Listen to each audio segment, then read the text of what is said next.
Politie is flexibel en alert tijdens het WK. Dat heeft de minister van Justitie, Shalton Hato, gisteren tijdens een speciale persconferentie laten weten. Zoals bekend neemt Curaçao deel aan het WK, wie zou het niet weten. En er is extra politie om de openbare orde, zowel op het eiland als in de Verenigde Staten, goed te begeleiden.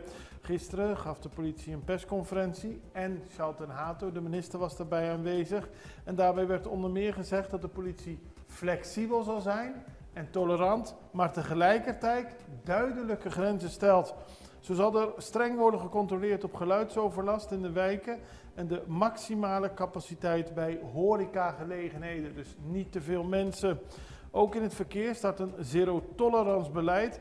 Er wordt direct opgetreden tegen drank achter het stuur en tegen foutparkeerders die de doorgang van de hulpdiensten blokkeren. Dus als veel mensen bij elkaar komen, moet er nog gewoon goed geparkeerd worden.